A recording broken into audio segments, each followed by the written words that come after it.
Hello all of you, welcome back to my channel. मैं आज आप लोगों के लिए लेकर आ चुकी हूँ एक कलेक्टिव रीडिंग जिसका टॉपिक रहने वाला है आखिर वह चुप क्यों है। आपके पार्टनर, पर्सन, लव इंटरेस्ट अगर बिल्कुल साइलेंट हो गए हैं और आप लोगों की नो कांटेक्ट सिचुएशन भी अगर है और बिल्कुल कम्युनिकेशन नहीं है, एकदम आप लोगों के बीच में एक वैक्यूम है, एक साइलेंस है और आपके पर्सन की तरफ से ये ज़्यादा है, तो हम चेक करेंगे कि वो साइलेंट क्यों है, वो चुप क्यों है। रीडिंग लेकिन जनरल है, कलेक्टिव है, सभी ज़ोडिएक साइंस के लिए है, हर उम्र के व्यक्ति के लिए है, टाइमलेस है। जब भी आप इस वीडियो तक पहुंचेंगे आपके साथ यह तभी रेजोनेट करेगा, फिर चाहे आप इस वीडियो तक कितने भी समय बाद क्यों ना पहुंचे हों। क्योंकि एक जनरल कलेक्टिव रीडिंग है, इसीलिए आपको ओपन माइंडेड होकर सुनना है, और क्योंकि ये टाइमलेस भी है, यानी आप जितने समय बाद भी इस वीडियो को देख रहे हैं ये आपके साथ रेजोनेट कर सकता है। चलिए, let's not waste time, let's start the reading first.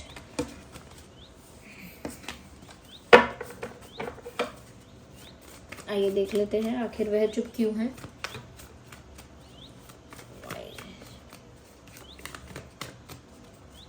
Why are they silent?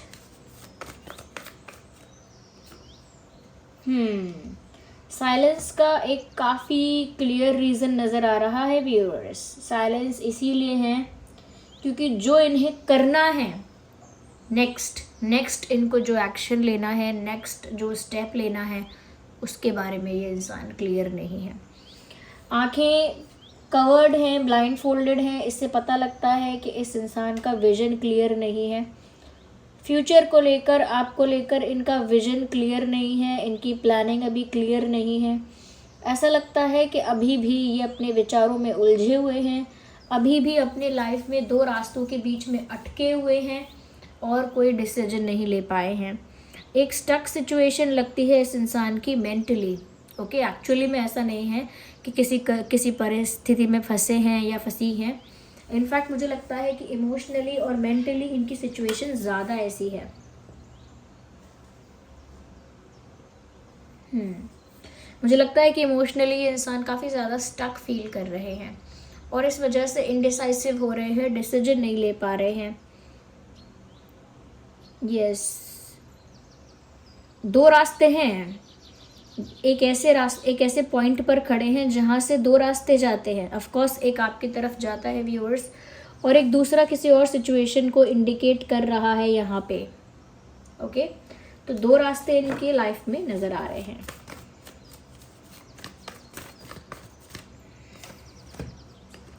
देखिए, ये 2 ऑफ सॉर्ड्स भी एक सॉर्ड्स वाला कार्ड है और ये जो है 9 ऑफ सॉर्ड्स भी सॉर्ड्स को दिखा रहा है। तो कहीं ना कहीं इतने सारे सॉर्ड्स देखकर एक चीज़ साफ हो रही है व्यूअर्स कि ये इंसान जो है स्ट्रेस में है, पेन में है। अगर ये चुप है तो इसका मतलब ये नहीं है कि आपसे बात नहीं कर रहे हैं, बस बाकी खुश हैं, बाकी एंजॉय कर रहे हैं, बस आपसे बात नहीं कर रहे हैं, ऐसा नहीं है। अगर उनकी आपसे बात नहीं हो रही है तो वो अंदर ही अंदर डिप्रेस भी हो रहे हैं, अंदर ही अंदर स्ट्रेस हो रहा है, अंदर ही अंदर कह सकते हैं कि अपनी फीलिंग्स को, अपने पेन को सप्रेस कर रहे हैं, दबा रहे हैं, और उसकी वजह से इमोशनली बर्डन्ड, इमोशनली हैवीनेस फील हो रही है। इवन ऐसा भी लगता है कि जैसे ये इंसान बहुत ज़्यादा स्ट्रेस की वजह से, बहुत ज़्यादा एंग्जाइटी की वजह से रात में सो नहीं पाते हैं, या तो सो जाते हैं तो बीच रात में उठ जाते हैं, जाग जाते हैं, या फिर देर रात तक ये इंसान सो ही नहीं पाते, इनको सुकून से नींद ही नहीं आती है। एक हैवीनेस फील होती है, एंग्जाइटी, एक घबराहट फील होती है, या फिर बहुत बर्डन फील होता है, जिसकी वजह से हेडेक जैसा भी इस इंसान को लगता होगा। तो ये स्ट्रेस लेवल बढ़ने की वजह से है, और स्ट्रेस लेवल इसीलिए भी बढ़ रहा है क्योंकि इस इंसान के अंदर पेन है। ओके, पेन है, एक सैडनेस है, और उस सैडनेस को ये इंसान जो है दबा रहे हैं। उस सैडनेस को ये शो नहीं कर सकते, उसे सप्रेस कर रहे हैं, दबा रहे हैं। तो जब तक ऐसे इमोशंस को दबाया जाएगा, देखिए सैडनेस एक इंटेंस इमोशन है, जब तक ऐसे इंटेंस इमोशंस को दबाया जाएगा या हाइड किया जाएगा, तब तक वो ऐसा ही इमोशनल मेंटल बर्डन क्रिएट करते रहेंगे, जो कि इनके साथ हो रहा है। इनका ये आपका zodiac sign Gemini, Libra, Aquarius हो सकता है। ये व्यूअर्स चुप हैं क्योंकि ये कोई डिसीजन नहीं ले पा रहे हैं, बहुत दुखी भी हैं आपसे क्योंकि इनकी बात नहीं हो रही है, इवन ऐसा भी लगता है कि जैसे ये इंसान बहुत ज़्यादा स्ट्रेस में है, बहुत ज़्यादा एंग्जाइटी की वजह से रात में सो नहीं पाते हैं, या फिर देर रात तक ये इंसान सो ही नहीं पाते, बस बाकी खुश हैं, अंदर ही अंदर डिप्रेस भी हो रहे हैं, अंदर ही अंदर कह सकते हैं कि अपनी फीलिंग्स को, अपने पेन को सप्रेस कर रहे हैं, दबा रहे हैं। और उसकी वजह से इमोशनली बर्डन्ड, इमोशनली हैवीनेस फील हो रही है। क्योंकि आपसे इनकी बात नहीं हो रही है, इस वजह से बहुत दुखी भी हैं, रातों की नींद उड़ चुकी है, बेचैनी आ चुकी है और बहुत बहुत कह सकते हैं अपसेट फील होता है इनको। अब व्यूअर्स, ये इंसान इमोशनली इतना ज़्यादा स्ट्रेस लेंगे तो ये डिसीजन कैसे ले पाएंगे? ऑफ कोर्स इनकी सिचुएशन थोड़ी इनडिसाइसिव हो जाएगी ना। अगर ये परेशान ही रहेंगे तो सच में इनको क्लियर विजन दिखेगा ही नहीं, आगे का रास्ता साफ नहीं दिखेगा, इसीलिए ये डिसीजन भी नहीं ले पा रहे हैं। तो फंस चुके हैं बुरी तरह, फैसला नहीं कर पा रहे हैं क्या करें, और स्ट्रेस की वजह से, पेन रहने की वजह से कहीं ना कहीं इनका कह सकते हैं कि एंग्जाइटी बढ़ रही है या डिप्रेशन जैसा हो रहा है। आई विल नॉट से कि डिप्रेशन में है, लेकिन ये सैडनेस बहुत इंटेंस होती जा रही है। तो व्यूअर्स, अगर आपको ऐसा लग रहा है कि चुप रहकर, आपसे दूर रहकर या आपसे बिना बात करके ये खुश हैं, तो ऐसा नहीं है।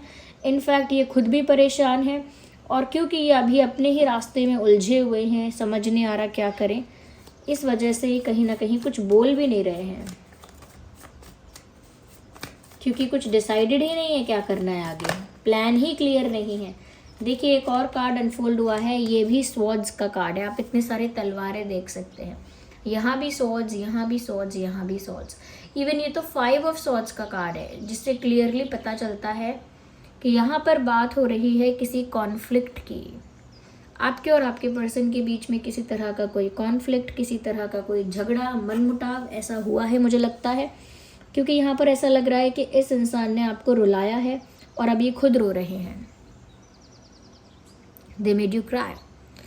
कुछ इन्होंने ऐसा डिसरिस्पेक्टिंग किया है, कुछ ऐसा आपको इंसल्ट किया, इग्नोर किया, या इस तरह से आपको ट्रीट किया है जिस वजह से आप सच में दुखी हो गए, और आप दोनों के बीच में कॉन्फ्लिक्ट आया है, एक तरह का मतभेद, एक तरह का आर्ग्यूमेंट, डिसएग्रीमेंट, एक तरह की फाइट, या फिर एक तरह से एक दूसरे को बस इग्नोर करना, एक दूसरे को डायरेक्टली कंप्लीटली इग्नोर करना। ये वाली अप्रोच आप लोगों ने फॉलो की है, लेकिन आप लोगों के बीच एक तनाव, आप लोगों के बीच एक मतभेद, एक कॉन्फ्लिक्ट नज़र आ रहा है।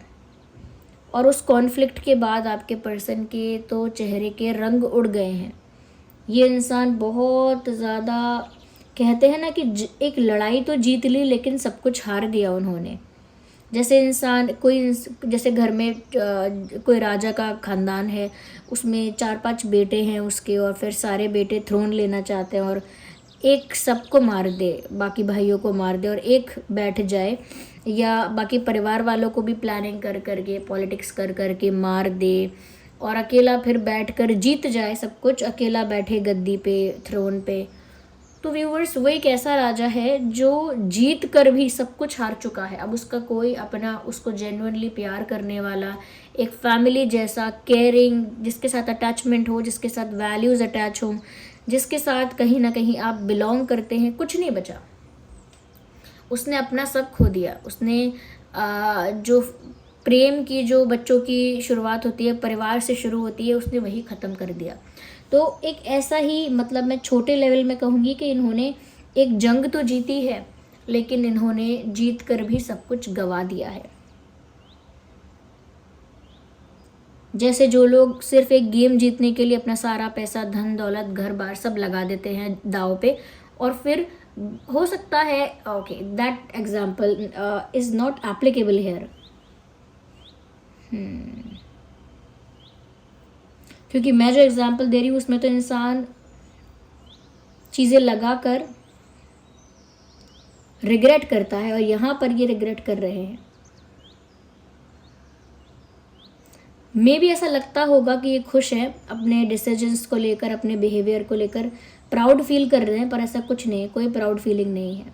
Even they are feeling disgusting. उन्होंने कुछ तो ऐसा किया है जिसकी वजह से खुद पर शर्मिंदगी महसूस हो रही है, खुद के लिए एम्बैरेसमेंट फील हो रहा है।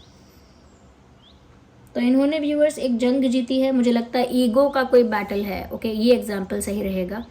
ईगो का कोई बैटल है, वो ईगो का बैटल उन्होंने जीत लिया, लेकिन उन्होंने सब कुछ गवा दिया है। दे नो इट, तभी तो यहाँ स्वॉर्ड जा रहे हैं इतने सारे।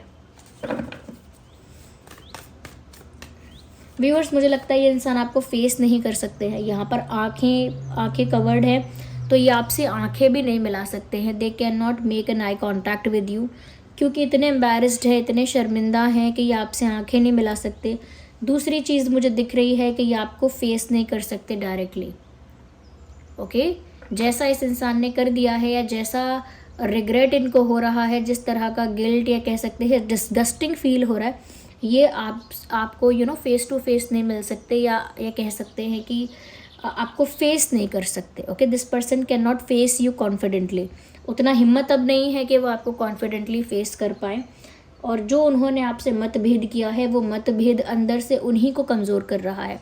अगर हम किसी से फ़ाइट करके आएँ अपनी ईगो की वजह से और वो फ़ाइट जीत भी जाए, पर हम उस इंसान को खो चुके हैं, ये दर्द अंदर ही अंदर खोखला कर देगा आपको, ये दर्द अंदर ही अंदर आपको कमज़ोर कर देगा। इनको भी कर रहा है। ओ माय गॉड, इतने सारे इंटेंस पेन में ये कार्ड निकल कर आया है। S of cups. व्यूअर्स, इस दर्द से ही इस अनकंडीशनल लव का कह सकते हैं जनरेशन हो रहा है। इस अनकंडीशनल लव की उत्पत्ति कह सकते हैं। ओके, शुरुआत हो रही है इस पेन से, इस टूटने से। इनका घमंड जो है वो टूट रहा है। अगर ये इंसान दुखी हो रहे हैं, रातों में सो नहीं पा रहे हैं, एंग्जाइटी हो रही है, डिस्गस्टिंग फील हो रहा है, डिसअपॉइंटमेंट हो रही है, फेस नहीं कर सकते आपको, हेडेक रहता है, एक हैवीनेस रहती है, बर्डन रहता है इमोशनली, तो व्यूअर्स ये सब है इनका टूटना अंदर से, इनका अंदर से कमज़ोर होना, इनका अंदर से वल्नरेबल होना, टूट जाना, वीक होना अंदर से। ओके, इमोशनली एक इमोशनल ब्रेकडाउन होना, वो इनका इमोशनल ब्रेकडाउन इस पॉइंट ऑफ टाइम पर हो रहा है। और यही वो इमोशनल ब्रेकडाउन है कि जहाँ उनका प्यार का रियलाइजेशन उनको आपके लिए हो रहा है। आपके लिए उनके दिल में कितना प्यार है, इस चीज़ का रियलाइजेशन इनको अब हो रहा है इस कंडीशन में जब उनका दिल टूट चुका है। ये कह सकते हैं दिल नहीं टूटा है, ईगो टूट गया है। जो उनके घमंड था, जो उनका ईगो था, अब वो टूटा है, तो सच्चा प्यार नज़र आया है। जो इनका जेन्युइन लव था, जो इनकी ट्रू फीलिंग थी, वो कहीं ना कहीं इनके ईगो के पीछे छुपी रहती थी। हमेशा ईगो जो है वो जीतता था, या ईगो जो है वो हमेशा सामने आता था, बीच में आता था। पर मुझे लगता है कि अब क्योंकि इनको ऐसा फील हो रहा है, इतना बुरा लग रहा है, तो इनका ईगो टूटा है, इमोशनली ब्रेकडाउन एक हुआ है यहाँ पे, तब इनको इनके अनकंडीशनल प्यार का एहसास हुआ है। तो yes viewers, now this person is feeling unconditional love towards you. अब इस इंसान को आपके लिए अनकंडीशनल प्योर लव आपके लिए फील हो रहा है, और वो पहले नहीं हो रहा था। पहले ईगो को जिताने के लिए, या ईगो को सुपीरियर रखने के लिए वो ये सब कर रहे थे या कर रही थी। लेकिन अब जो घमंड टूटा है तो सिर्फ प्यार निकल के आया है। कह सकते हैं कि घमंड जैसी एक दीवार थी इनके आगे, इनके और आपके बीच में घमंड की एक दीवार थी। जैसे ही वो दीवार टूटी है तो सच्चा प्यार दिखने लगा। ओके, कांच पे अगर धूल जम जाती है, उसको जैसे ही वाइप करो, साफ करो, तो चेहरा दिखने लगता है। वैसे ही वो घमंड रूपी धूल जो है वो हटी है, तो प्यार दिख रहा है इनके अंदर, और काफ़ी इंटेंस है, क्योंकि पेन से निकला है ये प्यार। सिर्फ अट्रैक्शन से, इन्फैचुएशन से, या सिर्फ किसी चीज़ से इम्प्रेस होके इस प्यार का जनरेशन नहीं हुआ है। ये जो आया है ये कहीं ना कहीं पेन से आया है, या इमोशनली टूट के आया है, तो ये बहुत जेन्युइन है। इसका रीज़न अलग है, इसीलिए ये प्योर है, इसीलिए ये जेन्युइन है। तो व्यूअर्स, ये आपसे प्यार बहुत महसूस कर रहे हैं अनकंडीशनली, लेकिन फेस नहीं कर सकते आपको, आपसे आई कांटेक्ट मेंटेन नहीं कर सकते। साथ ही साथ बहुत ही डिस्गस्टिंग उनको फील हो रहा है जो उन्होंने किया है उसकी वजह से। ये कह सकते हैं कि आपको दुख पहुंचा के वो खुद को ब्लेम कर रहे हैं, ऐसा कह सकते हैं। They are blaming themselves.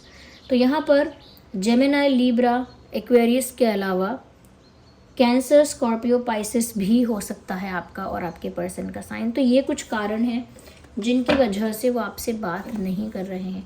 I don't think कि हमको और ज़्यादा क्लैरिफिकेशन की ज़रूरत है। Reading is very clear, it is very obvious. काफ़ी सारे मैसेजेस यहाँ आ चुके हैं। अगर हम इम्पॉर्टेंट डेट की बात करें तो इम्पॉर्टेंट डेट हो सकती है 2/12/22, 2/12/22, 9/19/29, 5/15/25, 7, 17, 27, 1, 11, 21, 31. So this was the reading. I hope it was helpful. Thank you so much for giving me your precious time. आप रीडिंग को क्लेम करिएगा, यूनिवर्स को कमेंट्स में थैंक यू कीजिएगा. ओके कितने % रिलेट कर रही है बताइएगा ज़रूर. अगर थोड़ी भी हेल्पफुल है तो वीडियो को लाइक करिएगा.